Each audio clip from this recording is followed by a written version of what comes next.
BTB listeners, thank you so much for checking out today's episode. Listen, if this episode inspires you, do me a favor, take 5 seconds to shoot me a like and subscribe to the podcast.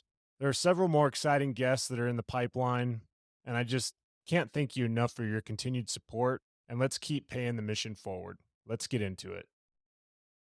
In today's episode, I share an interview I was able to have with sports psychologist Brian Lomax and Josh Berger on the Tennis IQ podcast. I highly suggest you checking out Brian and Josh's podcast. It's a fantastic listen, and it's two individuals that I've been able to follow well over the last year that have been an inspiration for the BTB Project and the launch of my own podcast. They asked me a few months back to share my story and the meaning behind the Built to Be project.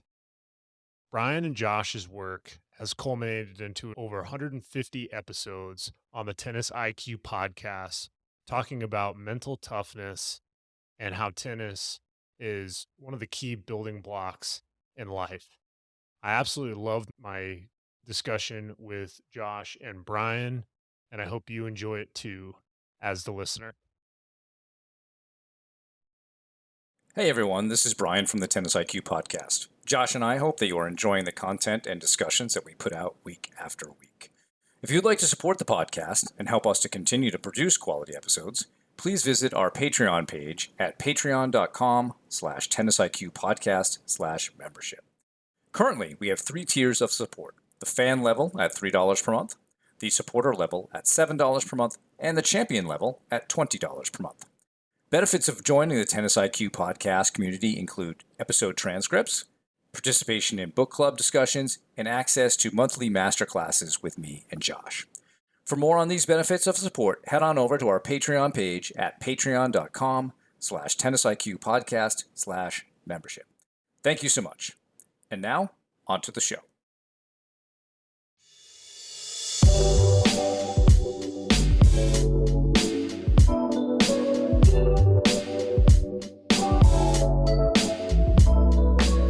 Welcome to the Tennis IQ Podcast. I'm Brian Lomax.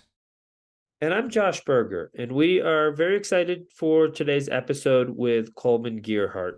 Now, I've mentioned on the podcast before that I recently moved to Colorado at around December of last year, December of 2022, and one of the people that I connected with once I moved out here was Coleman. And I had the opportunity to appear on Coleman's podcast pretty recently, which is the BTB Project, which stands for the Built to Be Project. And a little bit about Coleman. Coleman is the founder and driving force behind the BTB Project, the Built to Be Project, a dynamic podcast that empowers listeners to discover their purpose and live their best lives, regardless of circumstances. With a rich background as a former athlete and motivational coach, Coleman has dedicated the last 2 decades to inspiring thousands through his personal journey. His mission is clear: to help individuals, teams, and organizations unlock their true potential. Coleman played Division I tennis at University of Northern Colorado, has coached dozens of players to receive scholarships at Division I, II, and III universities, and has coached numerous players to secure tennis state championships in Colorado. His podcast guests come from diverse fields, including athletics, business, entrepreneurship, science, fitness, and nutrition. Coleman firmly believes that the impossible is nothing, and through his podcast, he invites you to join the journey of becoming 1% better with each episode and interview. And we know that you'll enjoy this episode with Kollman Gearhart. We are very excited to have Kollman Gearhart with us today. Coleman, thanks for joining us on the Tennis IQ podcast. Yeah, Josh, Brian, it is just a privilege to be here. I've been a fan of the podcast for many moons, and to now be on and do a collaboration, and I'm just super humble. So thanks, guys. Absolutely. No, we're super excited to have you with us today. So let's start a little bit with the beginning. Could you tell us a little bit about your introduction to the sport of tennis and a little bit about how your journey began?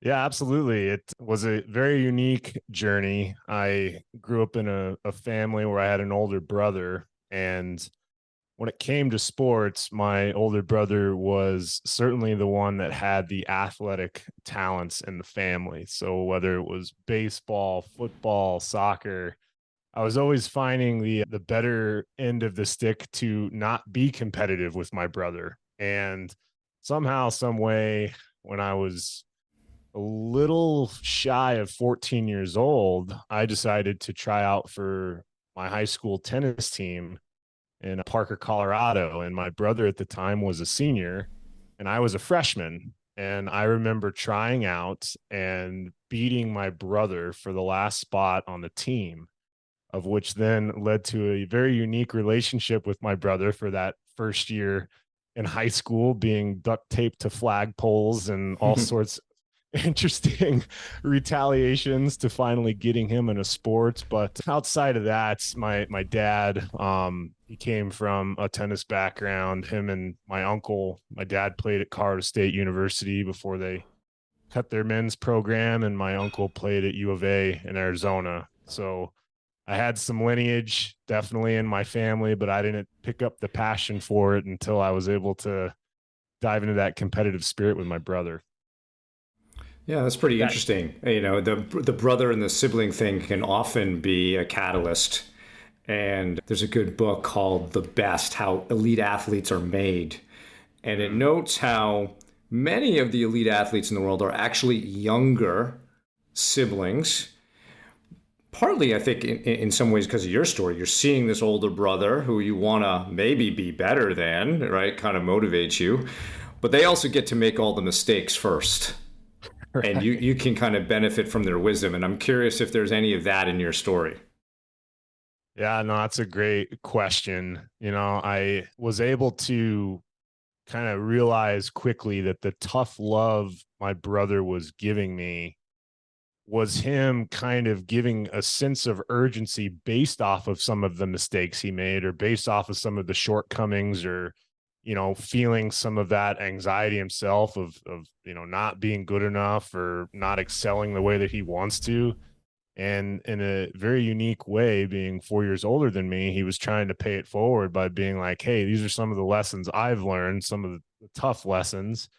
And despite me giving you a hard time every now and then, I want to make sure that my little brother doesn't have to experience what I experienced. So I absolutely believe that my brother was looking out for me and instilling a lot of, you know, maybe kind of pseudo hacks based off of what he experienced so that I could kind of up my timeline in tennis sooner rather than later. That makes sense. That makes sense. So when would you say you started taking the sport a little bit more seriously? Was that the turning point in terms of, you know, beating your brother, making that final spot on the team, or did it happen at some other point when you started taking the sport, you know, a little bit more seriously?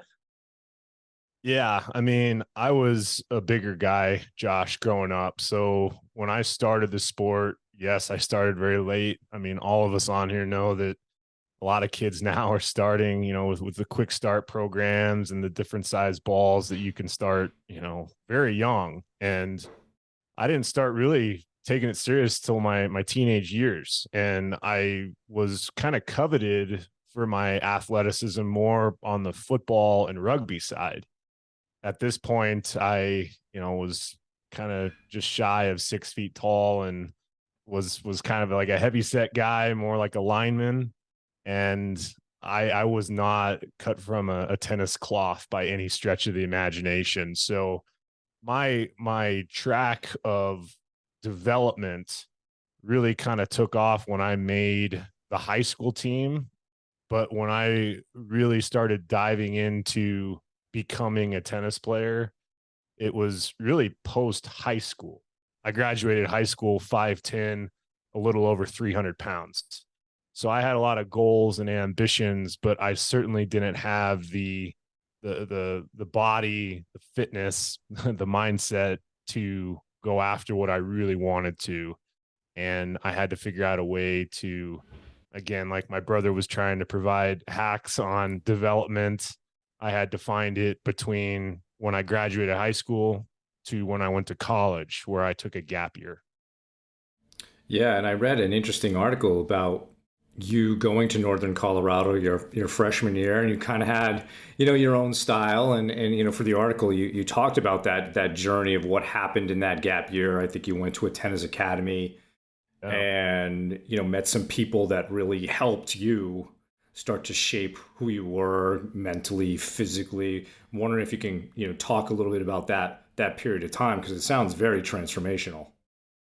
Yeah. I mean, at this point in my life, mentally, Brian, I kind of was at a crossroads where, I kind of had some stuff going on in the home. I had the tough love for my brother, and I had a friend of mine who was a great tennis player from Cherry Creek High School here in Colorado, which is a great tennis program. Paul Benzinski, I'll forever be grateful for him. He has Polish ties, and there was a couple gentlemen out there at the Wigwam Tennis Academy in Litchfield Park, Arizona, and it was led by Robert Wojcik, who played at South Carolina. And essentially, I had an opportunity to go out there. They gave me a job to, do the water buckets on the clay courts to try to subsidize some of the cost. I couldn't live on the resort because I couldn't afford it. So I actually lived 3 blocks away in an old abandoned women's shelter, and it just had a mattress on the floor. And it was me and a couple other guys that were there during the time. It was actually only me as the only American, which was kind of interesting. But yeah, transformational is definitely the word. I had a goal at that point to play Division I college tennis. And I was talking to a couple schools. And when I say talk to them, meaning I was talking at them, not talking with them, because I just wasn't ready yet. And my best friend at the time, Peter Wyrick, he was an Arapahoe High School graduate here in Colorado, and he was on scholarship to play tennis at Northern Colorado. And he was able to connect me with the coach and kind of give me the lay of the land of what it would take. And what I realized was, okay, I'm going to take this gap year. I'm going to take this opportunity that Paul has presented me, and I'm going to go do what it takes.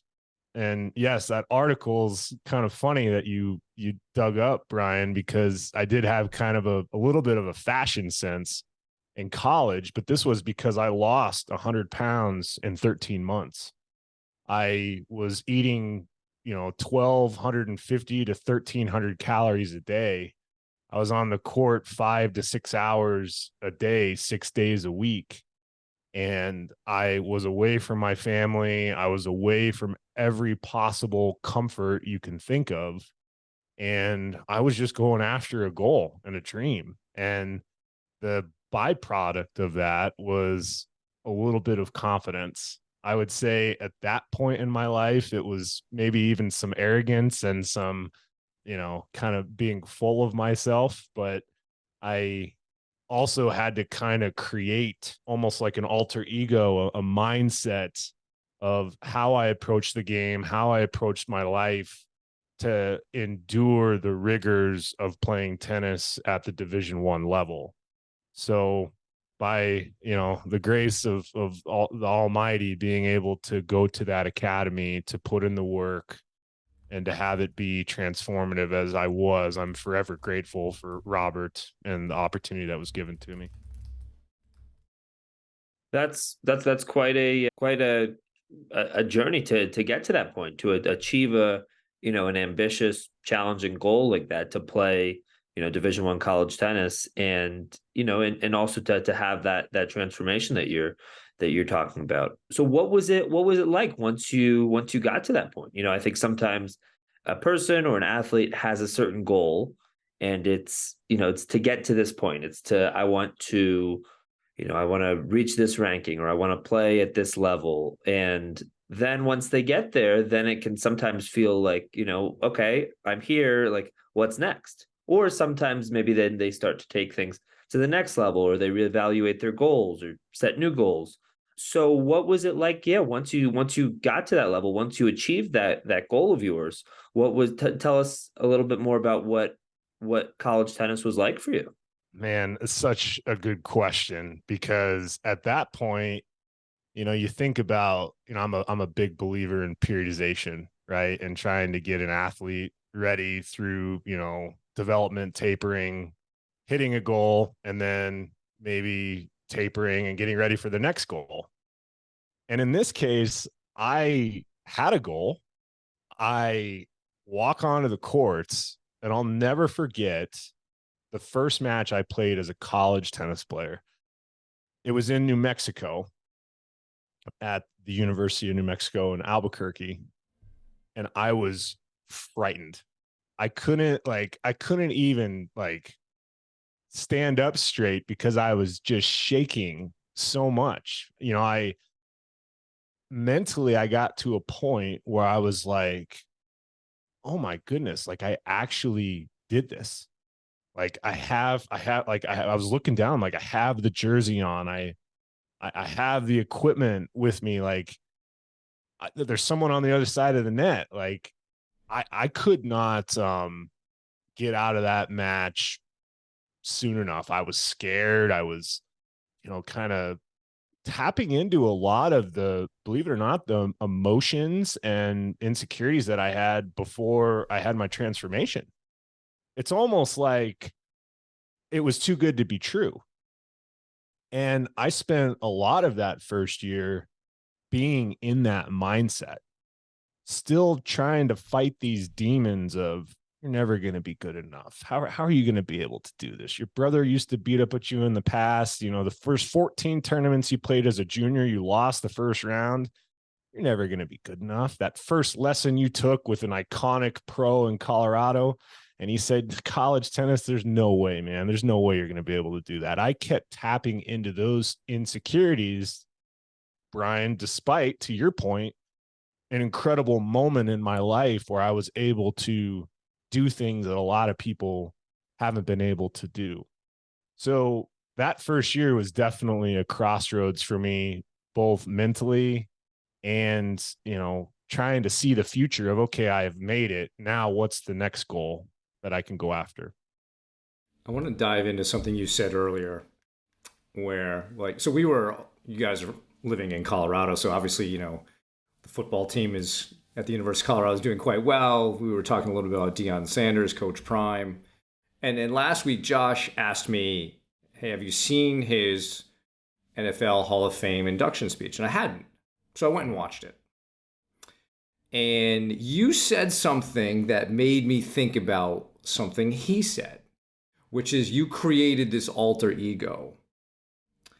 And in his speech, he talks about how he created Primetime as a vehicle to help him, help his mama, his mission, right? And that was part of him becoming who he needed to be in order to support that mission. So I'm very curious about, did this alter ego now help you at all in year 2? Did you tap into that more?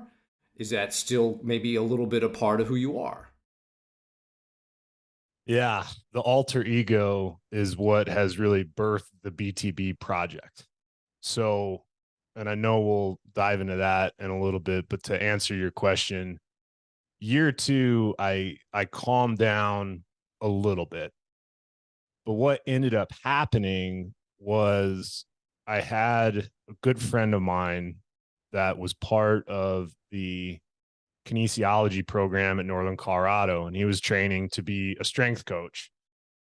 And this guy, Stephen Branch, he, was an all-time high school athlete, baseball, basketball, football, and he just loved to train. He loved the fitness side of things. And he decided to take me on. He saw me working out in the rec center one day at the school and saw how I was working out and saw how bad my form was and things like that. And he's just like, man, please let me help you.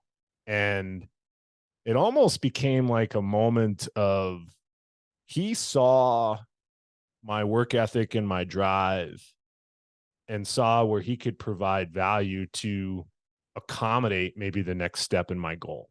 And my goal was, at the time, Northern Colorado transitioned from Division II to Division I. and we were in the Big Sky Conference. And with all due respect, the transition was brutal. Everybody thinks that when you become D1, it's, rainbows and sunshine, but you're competing against teams that are, I'm thinking of like Northern Arizona, Montana State, Sacramento State. We, at the time, because we were so new to the Big Sky Conference, we played a piggyback schedule of Division I teams that would fly in to play Air Force. So here I am in Greeley, Colorado, which is, northern Colorado, and the United States Air Force Academy is more southern Colorado. So if you can imagine, it's a 2.5 hour drive to get to the Air Force Academy to play home matches.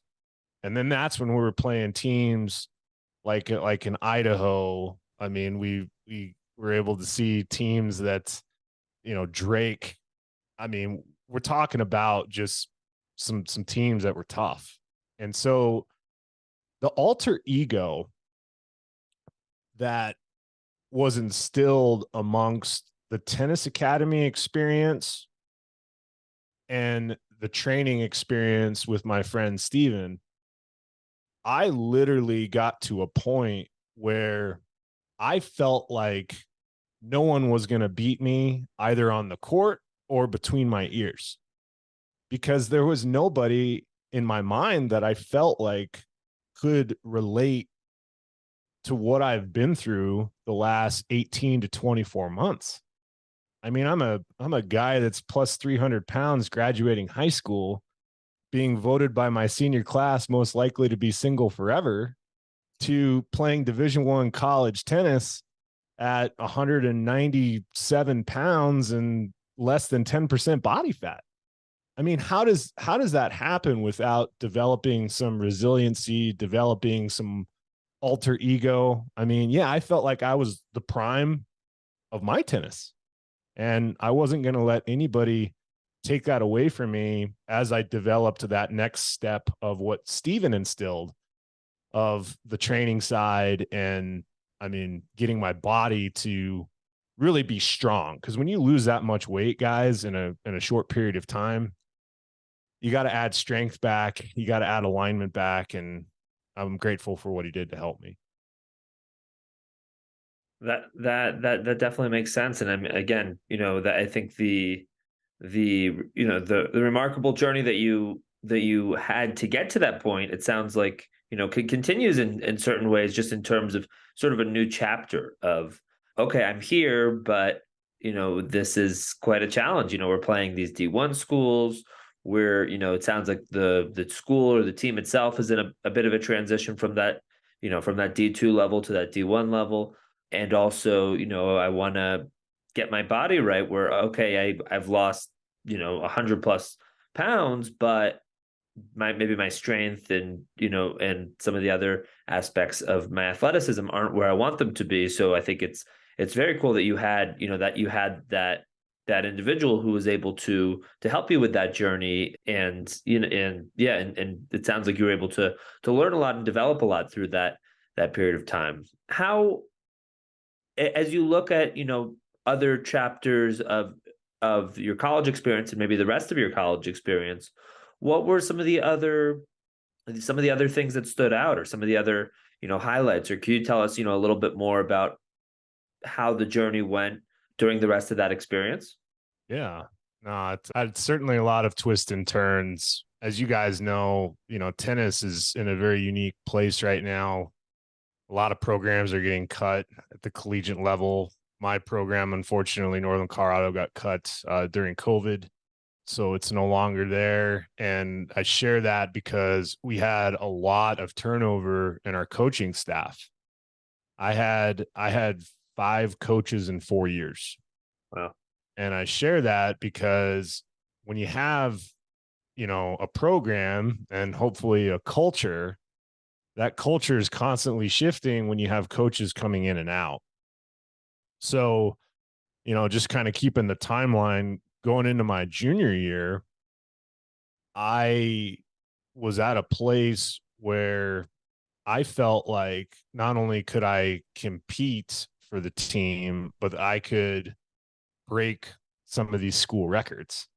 And when I say school records, we were kind of known at the Division II level to have some success back in the day, but nobody ever, as far as, matches or tournament victories, no one ever tapped into that because we were so new to Division I. So at that point in my life, I had a tough personal circumstance. My mom passed away right before my junior year.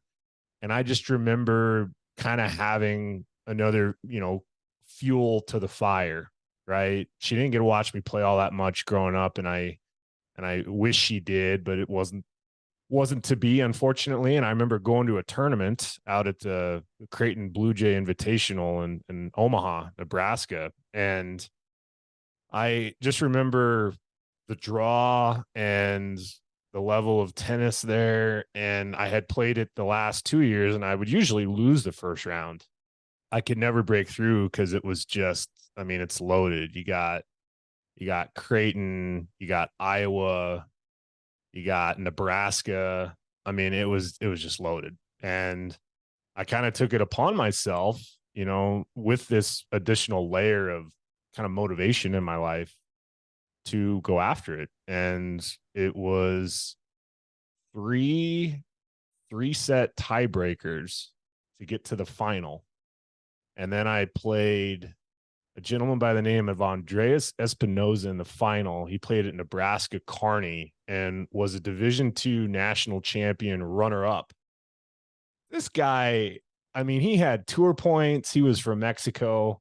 I don't know what it is, but between him and Sacramento State, they had ties to the Mexico Davis Cup team.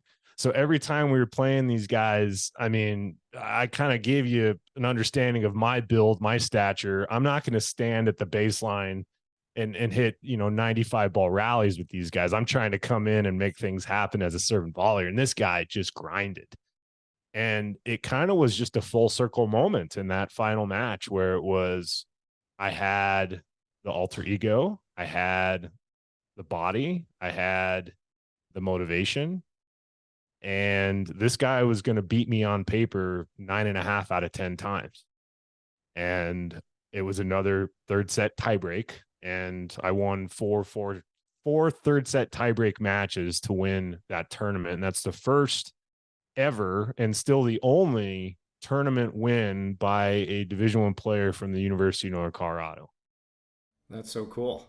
And to do it in, that fashion where, yeah, maybe you're not a grinder from a style of play, but you kind of, grind it out these matches, right, through a competitive and mental perspective, right? Because that takes a lot of effort to be able to do that 4 times in a row, which is a really great story. And it just sounds like it all came together for you there, Coleman, right? Maybe it was just sort of the perfect storm of motivation, the alter ego, all your experience. I've been here before. I know what this is like. And you also felt obviously very challenged because these guys are good players for sure. Yeah. And in my career to that point, I played 4 Americans in 4 years. So as much as I'm sitting here sharing my story, with all due respect, the people that I were playing against, some of these guys were coming from third world countries. Some of them were coming from much more devastating hardships than I ever faced. For sure. And I kind of kept that perspective in my mindset, in my alter ego, that I had to kind of, and this is really the truth at that point in my tennis career, I kind of willed myself to have some success. But as a coach now, I don't teach that. I teach something much different, but I certainly, did some things that were pretty extraordinary, because if I didn't have tennis, if I didn't have the opportunity that I had, I don't know where I would be, guys. But that's kind of part of, the journey, is being able to, reflect back and be like, man, college tennis was awesome, and I'm forever grateful for what I did as a player. But at the end of the day, there's been far more fruit coming from the olive tree, being a coach, being a mentor, giving back. And I'm so thankful, my senior year, to kind of wrap up my college tennis, is I played a match. It was right before kind of the end of the spring season, and I had blown a disc in my back. And I go in and get an MRI, and they're like, yeah, you blew a disc in your back. And then all of a sudden they did an MRI with contrast because they saw something else there. And I had a tumor in my spinal canal. So I had to have the tumor removed. And that's what ultimately ended my collegiate career. But I share that because if that tumor wasn't found in my back, I probably would have kept trying to ride the collegiate playing train as much as I could. And I did some pro amateur stuff after college, but that was kind of really a defining moment in my life where it was like, okay, hey, I did a lot of neat things. Like as Coach Prime always says, like, I've done me. Like I've done me. Now it's time to help you guys. And that's kind of the approach that I took after that surgery. So tell us a little bit about that in terms of that next chapter, right? So, the college chapter starts to come to a close, and yeah, you've done you, and now it's time to help others. So tell us a little bit about sort of that transition from, playing college tennis to starting to think about coaching, and also about how that led you to some of the work that you do today with the B2B project. Yeah. Yeah. The transition, and it's funny because it goes back to my older brother, right? When I hurt my back, I spent some time watching my brother coach, and my brother is to this day a high school soccer coach. He also coaches club soccer. And I remember watching, him coaching a couple games, and just how he interacted with the players, the presence that he had. I'm like, huh, that looks kind of cool. And yeah, when I got out of that surgery, I had a little bit of complications. So it took me a little while to truly get back. I had to learn how to walk again. I had paralysis in my pelvis. And again, it's adding more perspective to the journey. And I just got to a point where I was like, you know what? I'm going to try this high school tennis coaching thing. I went and got my USPTA certification and tried to find a country club job. And those were kind of few and far between because Colorado, it's a little bit tough to break into that because of the seasonal weather. But I ended up finding a high school opportunity at Chatfield Senior High in Littleton. And I'll never forget it. I ended up applying for this job, and I'm about to turn 23 years old. And this is for a high school girls tennis position. Okay. And I'll never forget getting to the final interview with the athletic director, Chad Brewer. And this guy sits me down and he's just like, Coleman, I need you to tell me something. And I'm like, what's going on? And at the time in Jefferson County, which was the school district that this school was in, there was some issues with coaches in the district. So they weren't looking at trying to hire a 23-year-old out of college. They were trying to find someone that, might have suited what they felt they needed at the time. And he just sat me down. He's like, Coleman, I just need you to tell me something. I'm like, what? It's like, can you promise me to teach and to mentor these girls as if they were your own daughter? And I looked at him in the eyes and I'm like, done. I can do it.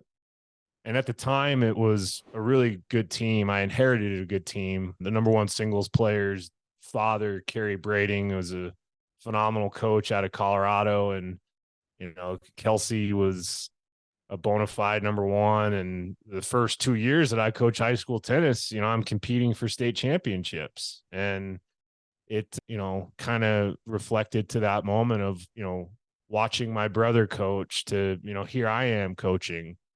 And that was kind of the first phase of what I wanted to tap into, because if you think back to where I was in high school, I adore my high school coach. He was a good guy, very good tennis player, won a state championship at Cherry Creek, and, had the tennis acumen. But at the time when I had those big goals, I didn't necessarily feel like I was supported, that I was kind of looked at like I had 10 heads. And when I decided that I was going to coach, Josh, I wanted to make sure that I could be a coach like I never had. I wanted to be in a positive light. I wanted to instill values and wisdom and encouragement and motivation to make them feel like whatever goal that they have, that impossible is truly nothing.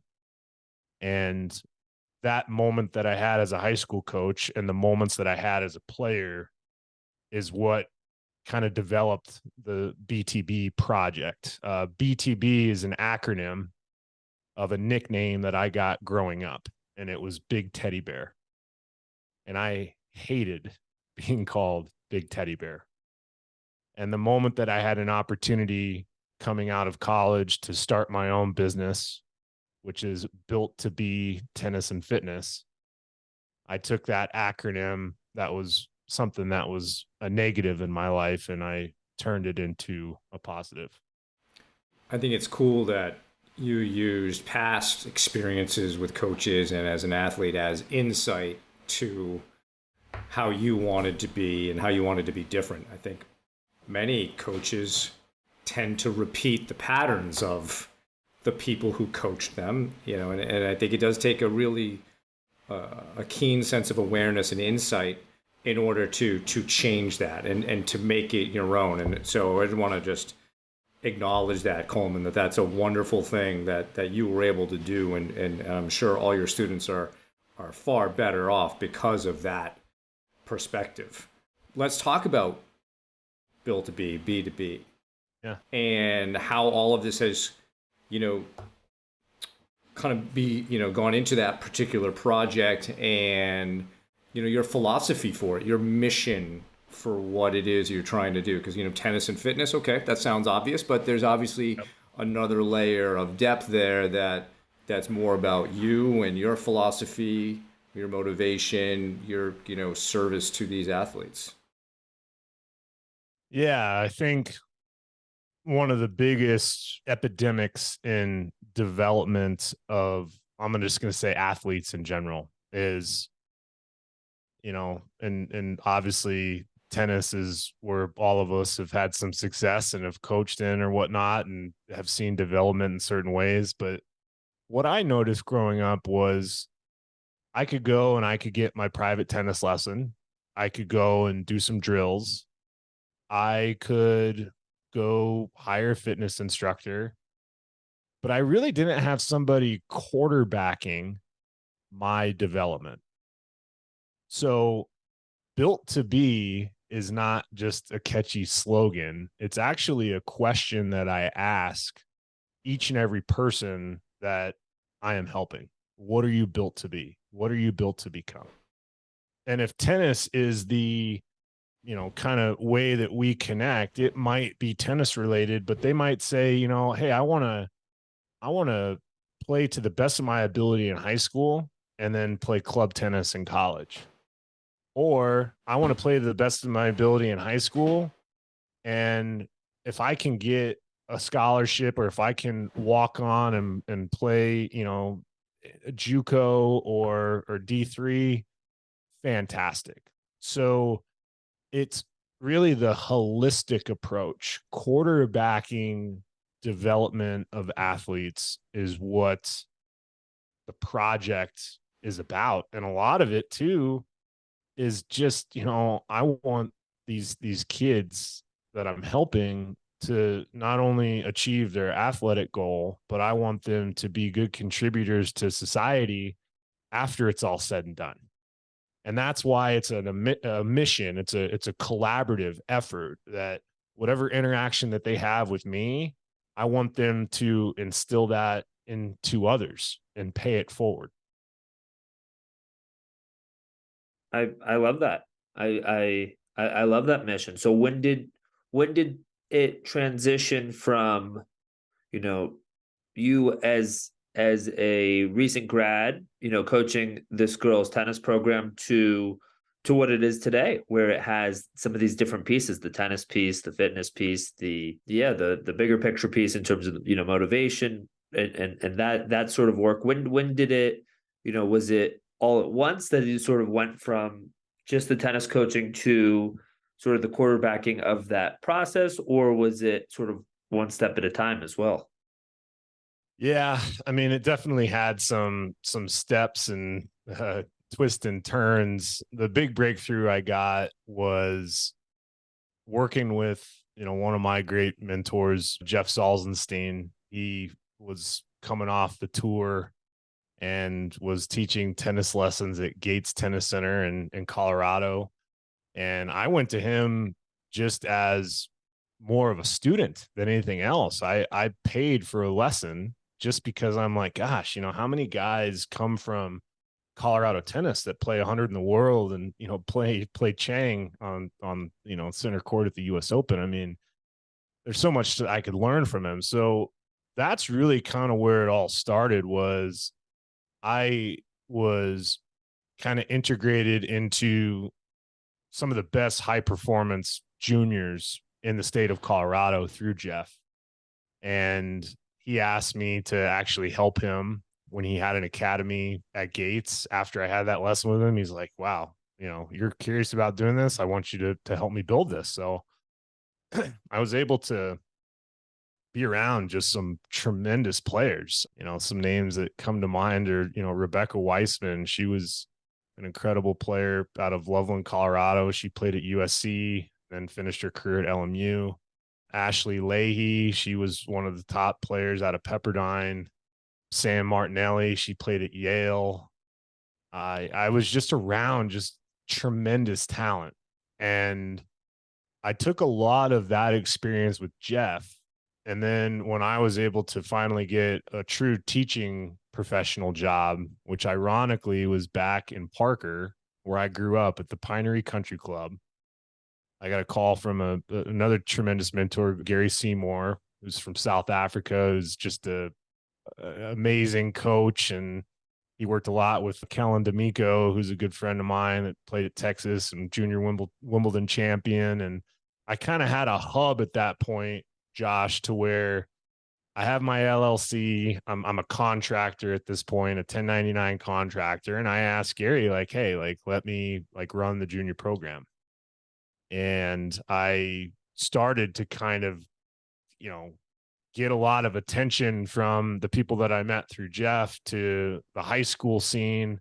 A lot of people saw the success I was having as a high school coach. So I had kids driving in from Colorado Springs, from Brighton, a couple kids coming in from Wyoming, Las Vegas. And I was doing holistic training programs for kids. So I was able to stay in high school tennis. At that point, I had left Chatfield, became an assistant coach at Regis Jesuit, and focused more on my full-time teaching and, making this project, this idea come to life by individualized holistic training programs for kids that wanted to play at the next level. I think it's great, this idea of like quarterbacking the experience, because I think in general, sort of the American model tends to be very, very decentralized, and you're really having to advocate for yourself constantly. And you may end up at an academy in which you are just a number, and you're out there maybe with 4 or 5 other kids on a court, and it's not really designed for you. It's really designed for the economic model of the business. Right. And I think it's great that you're flipping that equation and really helping these players, you help you understand the path that they need to go on because you've lived it and where they can go. I guess maybe talk a little bit more about some of the philosophy of like when you're engaging with an individual. What are some of those conversations like to, to tune them into the bigger perspective, right? Because there's tennis and then there's life. Yes. And Yes. and I think we want them to realize that. Yeah. I mean, early on in my coaching career, and I say this all the time, is like I used to coach a lot at kids, but really my breakthrough has been coaching with kids. It's a collaboration. It's a lot more listening than it is saying. So if you notice, I'm very, very intentional with that open-ended question, what are you built to be? It's an open-ended question to get them talking, for them to tell me how they like to be coached, for them to tell me what their goals and aspirations are. And if I can facilitate an environment of high empathy, I'm going to make you work, but I'm going to love you the whole time. Being able to have somehow, some way, my story be something that can relate to them or to impact them. If it is, what a blessing. I'm thankful for that. But a lot of it comes down to constant communication and open line, open dialogue, because all of us on here know when you're on the tennis court, it is sometimes an incredibly lonely place. And being able to know that you have some advocacy, not only advocacy for yourself, but advocacy from a coach that believes in you. A lot of those positive affirmations that I use with players, that's contagious. Josh, when you and I were able to talk, when I interviewed you on my episode, being able to tap into belief and those belief mechanisms when things are tough. And the whole, mission of the holistic program is to constantly be able to receive feedback, not feel ashamed or discouraged from that feedback, and have it be a place where it's always growth mindset. I feel like every single day when, I'm helping somebody, that's an opportunity to get 1% better or 1% worse. There's nothing more to it than that. And if we can stack a lot of 1% better days, that's why there's been success. And, I kind of took me a little bit of time to start being open and available to sharing it, because I'm so enamored and I know how important it is to have that individualized connection with my players. But what I've realized is a lot of these stories that were happening are now being shared, and it's impacting even more people's lives because I'm just one piece of the story. But knowing how contagious it's been has led to, starting a podcast. It's led to impacting even more people's lives that I could never thought I would ever imagine, because I finally said, you know what, I'm going to talk about some of these things. So yeah, for 13 years, as I'm developing the BTB project, I thought about doing a podcast, thought about sharing the stories, thought about it. And eventually January of, 2023, I, just recorded my 60th episode, and I'm continuing to tell the stories that have occurred since I made the decision to change that acronym into a positive. I think that's very cool. And I also love hearing how the name came about in terms of, that nickname that you were given that, was a negative, was maybe embarrassing or humiliating, and how almost that name itself, that acronym itself, is sort of an alter ego, where it's like, okay, I like, watch me take this negative and turn it into something inspiring and transformational, and really a way to help people, which is unbelievable. And I know you mentioned the podcast, and again, I had the pleasure of taking part in an episode with you, which was awesome. And yeah, could you tell us about a little bit about that journey, and about how and I find this as well, and Brian, maybe you can relate. I mean, I think in terms of the work that I do, and that Brian, you do as well, in terms of sports psychology, you can reach a certain number of people through sessions, right? Whether it's individual sessions or group sessions, you can connect and reach a certain number of people. But through the podcast, you're able to reach quite a bit more, and you're really able to reach a lot of people, and you're reaching them in a different way, but able to get that message out there. Hopefully people are able to learn. Hopefully people are able to maybe think about things a little bit differently. So tell us a little bit about that journey with the podcast, being 60 or so episodes in, and maybe some of the highlights, and a little bit more about what that journey's looked like.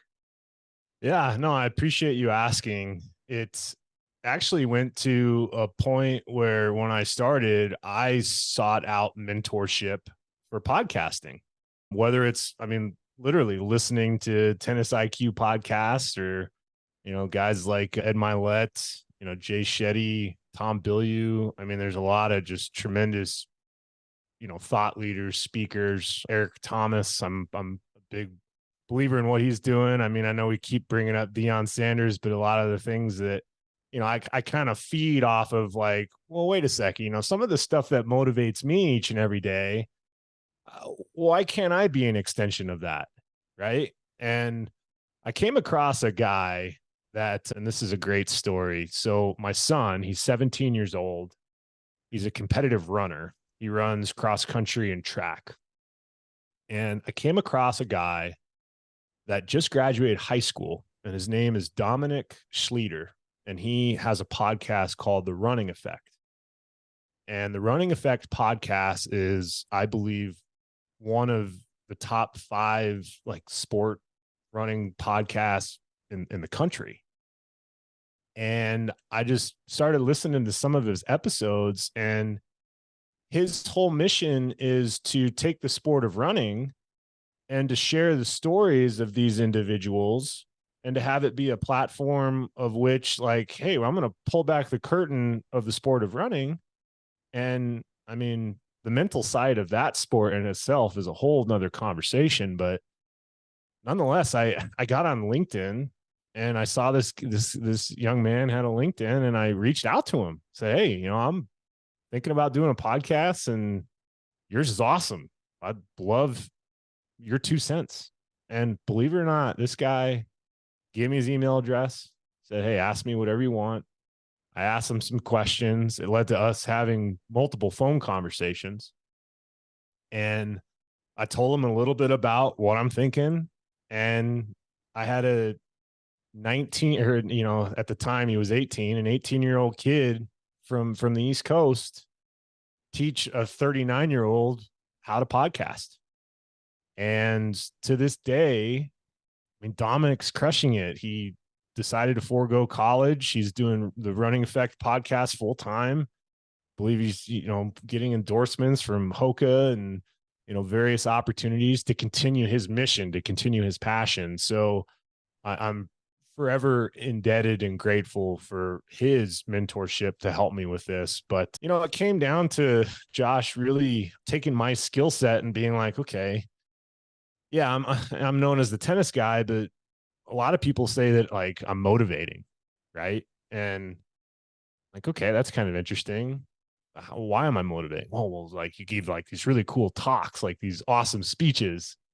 I'm like, I do. I'm like, I don't like script any of this stuff. Like, I just kind of, again, coach with you, not at you. And if you're motivated by it, awesome. So I started having some clients be like, hey, like, if you ever start a podcast, I'm on it. I want to share my story. And yeah, an episode that comes to mind that's a big highlight was one of my first in-person episodes. I have kind of a studio here to my right. I got a couple of chairs and a couple additional microphones, and I've been able to have some in-person interviews.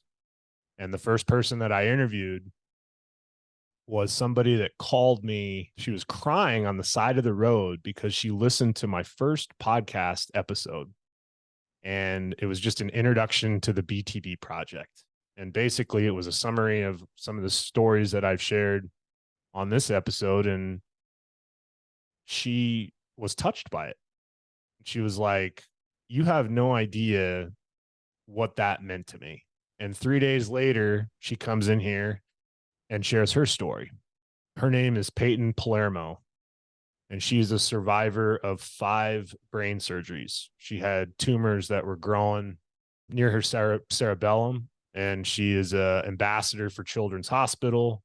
And this young lady, between, up till the age of 5, she had 4 of the surgeries, and then it came back again when she was 14. And that's when I met her, because the last time that the tumor was taken out, it atrophied the right side of her body. So at this point, I'm at the country club, and she was a academy kid. She was working at a place called High Altitude Tennis. So she was full-time training, and it all got taken away from her from this most recent surgery. And I look at her and I'm like, I'm watching her hit with her dad. Her dad's feeding her balls, and like her right side, she had no strength. And I go over to her and I'm like, what are your thoughts about hitting a 2-handed forehand? And she's like, what are you talking about? And at the time, because when I had my tumor taken out, I had issues with overall strength and neuropathy throughout my body. And I started playing with a 2-handled tennis racket. I had a friend of mine, Brian Battistone, who he is. Yeah, I've seen his sort of volleyball style serve. Yes, that racket. Yeah. Yeah, I mean, the guy played the Colorado State Open a few times, and at the time I was just enamored with his serve, and he was like, hey, this actually could help you if you feel some weakness. So long story short, she ended up working with me full time. And this was at like 5:15 in the morning. And all this girl wanted to do was play varsity high school tennis. And over a 9-month period, we were working. We were doing things when no one was watching. We were doing the hard work, right? It literally made me reflect back to, my tennis academy days and the transformation that I made. And I'm like, okay, like I'm going to pay this forward. And this young lady was able to play high school varsity tennis her senior year, hitting a cross-handed 2-handed forehand and a regular backhand, which was her weapon. She regained her balance. She regained her confidence. She regained her strength. And the first in-person episode of the BTB Project podcast was her sitting in the chair sharing her story. And it's that type of moment to where I'm like, I'm doing the right thing here. This is what I was called to do. This is what I was meant to do.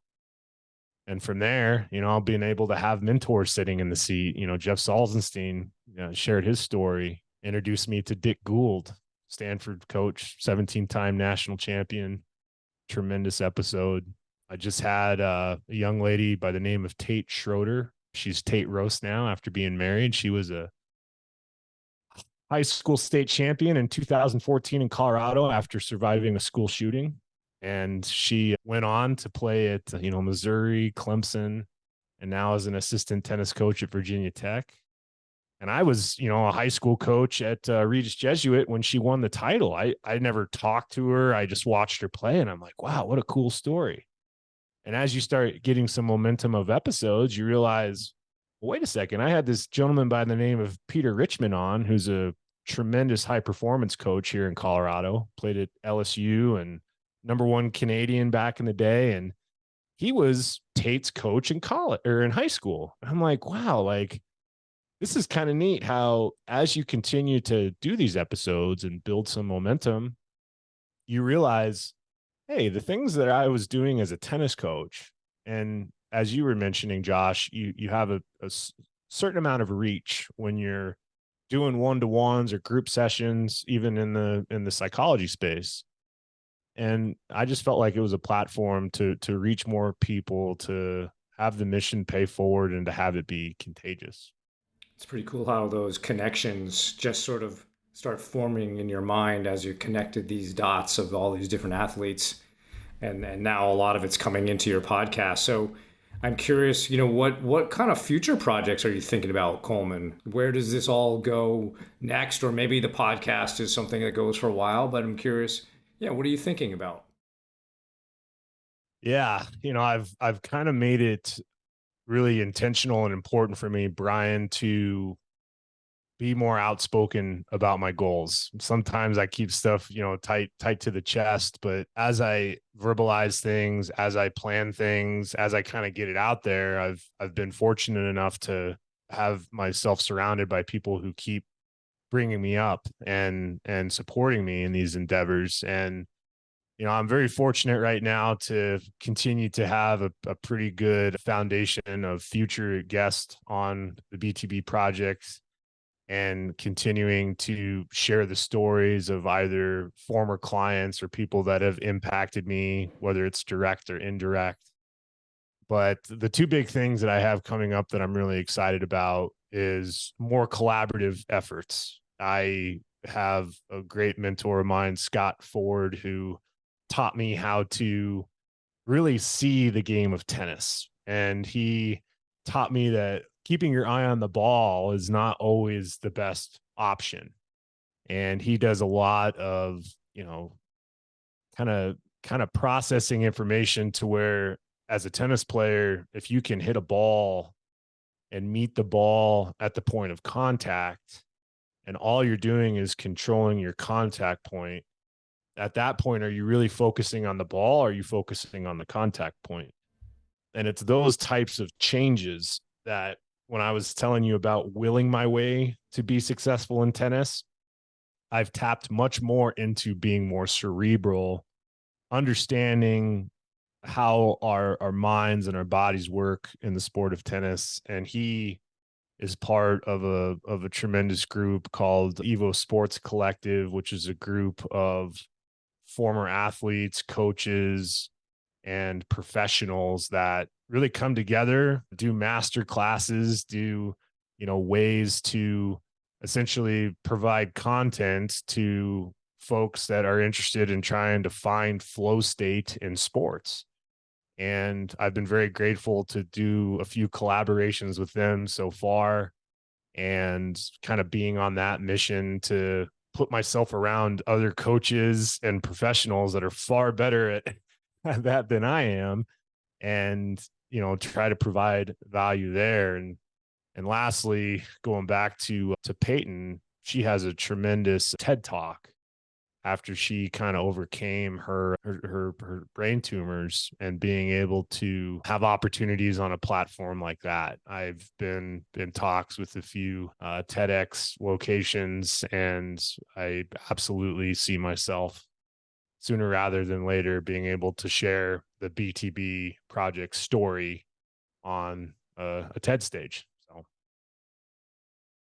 Very cool. Very cool. And I think, and I know, with Jeff Salzenstein, who you brought up, I know he's sort of made that transition to, to doing a lot of speaking and a lot of, transformational work with athletes. So I think that's really cool. And I think, just throughout this episode, hearing more about your journey and your sort of transformation at different chapters, and both in terms of, your transformation, and also how that, how that has led you to doing the work that you do today, in terms of helping young athletes and helping them transform their games and their lives in different ways. So I think that's, that's really awesome. And I think it's been really great hearing about that journey and some of the lessons along the way. And I think it's been really, really awesome hearing about all that, and also about what's coming next, and what's exciting you about, about your future, and about, future ways to impact people. So really, really love what you're doing.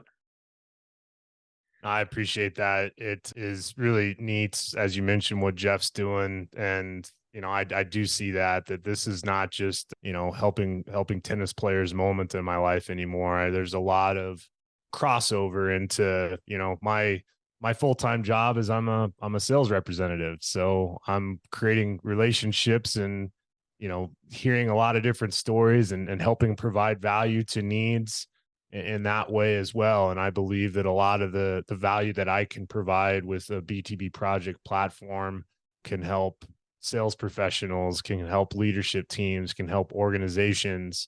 And again, it's just about trying to take whatever difficult circumstance, whatever obstacle that you're trying to overcome in your life, that I believe a well-established why can overcome any how. And I just want to continue to allow people to believe in that, and that each and every day we have a chance to wake up, to live that day to be 1% better. That's a pretty good day. And I'm just excited to continue to pay that mission forward. Well, thank you for being here, Coleman. I know personally, I'm very inspired by this conversation. So thanks for coming on and sharing your story with us. I'm sure listeners are going to love this. And what are the best ways to find you? Obviously, the podcast. Yeah, how else can people connect with you? Yeah, no, absolutely. So I am in the middle of generating a full-fledged website that will allow you to tap into some of the services that I provide on the speaking side, and obviously getting a little bit more access and in depth into my podcast. But yeah, the podcast is the BTB Project on Apple Podcasts and Spotify. Type it into the Google engine. You can find me there. You can find that long lost article that Brian dug up about my old fashionista moments. But no, outside of that, yeah, once I get the website fired up, I'll certainly provide that, to you guys. And, really it's just continuing to find ways to have outreach. My Instagram is too the BTB Project. You'll see a lot of my sweaty running videos. I tend to post kind of some of my thoughts before I post an interview on the podcast, after exerting my body, putting myself into a good mental state to interact with you guys. And I highly suggest the listeners, if you want a good outlet, try going on a jog in a sweatsuit, and it's a pretty good time. So Absolutely, especially with the altitude here. I can speak from personal experience that it's definitely, especially coming from the Northeast, being out in Colorado, being 5,000 feet up here, or a little more, a little less, depending on where you are. It's a challenge. But thank you, Coleman. This was awesome, and I know people will really enjoy this. And yeah, people can definitely check out the BTB Project and see all of the awesome, inspiring work that you're doing. So thank you again.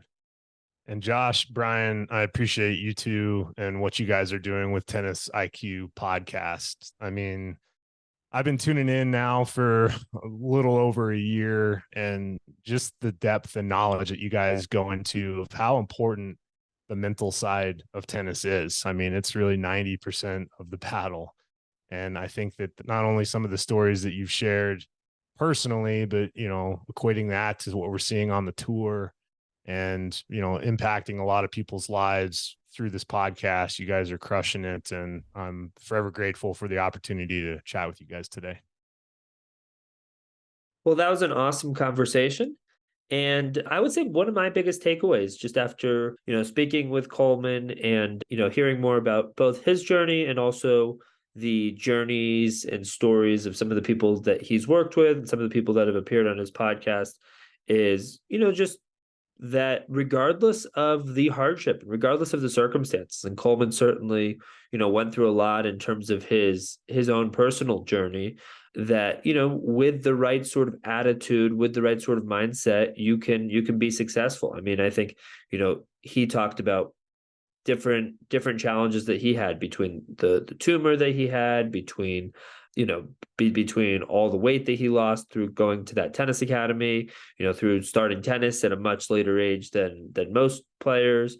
But through each step, he persevered and, and seemed to have learned a lot along the way in terms of mindset, in terms of attitude, in terms of really what it takes to persevere and to make it out of these tough conditions. And I like how he also brought up, different people that he's worked with and have been on his podcast that have also been through, very challenging circumstances as well that life dealt them. And I think, it's just truly inspiring to hear about how, these people have also made it to the other side of it. And I think there's a lot that everyone can learn and take away from a story and a mission like that. And I can say I'm definitely feel inspired. And, I think, I think that it just really shows that, the importance of attitude and mindset in both overcoming and in terms of achieving. Yeah, I completely agree. And, I said at the end when we said goodbye to Coleman that I was really inspired by the conversation, and it was wonderful. I think for me, the takeaway, Josh, was we got into that discussion about the alter ego and comparing it a little bit to Deion Sanders and how he created an alter ego of Prime Time and now Coach Prime. And so when I think about that, that concept also has some underpinnings in philosophical traditions, whether it's Stoic philosophy, they talk about the ideal sage, existential philosophy as well, really where you're creating an ideal self and a role model for yourself, your best self. And the more that you can identify with that, and maybe it's different, a little bit different than who you are, it can really help you achieve different things. So that might be something for people to consider is, what does that look like for me? What is that maybe best self, that ideal sage or role model really look like for me? And can I be that more? Because I know that person is going to achieve these great things. And as you said, this is a lot about mindset and being open-minded, being determined. Sometimes desperate circumstances lead to some of this. And that's something that we all have to kind of create for ourselves, depending on our life circumstances. But we can do that. And so, it was a tremendously inspiring conversation. I'm really glad that we had him on. And I'm sure we can stay connected with him in various ways. So definitely. And just wanted to say also just how sort of connecting with that alter ego, how he was able to take a negative in terms of that, in terms of a nickname that he was given early in life, and how he was able to take that negative and take something that maybe was painful and really transform that into a project, a mission that really can, inspire so many others. Absolutely. Yeah. And, I love the path that he's on. So it's a fantastic story. So, well, that's our show for today. Thank you everyone for listening. And again, thanks again to Kollman Gearhart for appearing and speaking with us. For more on today's episode, please check out the show notes. If you have any feedback or questions for me and Josh, please email us at TennisIQPodcast@gmail.com. Also, if you're enjoying the content that Josh and I discuss on the show, please rate and review the podcast so other tennis enthusiasts can find it more easily. Additionally, to be notified of new episodes, please subscribe to the show on your podcast platform of choice, including YouTube. You can also check us out on Instagram. If you'd like to support the podcast, please visit our Patreon page at patreon.com/TennisIQPodcast/membership, where you can learn about the benefits of being part of the TennisIQ podcast community. Thanks again, and we'll talk to you soon in our next episode.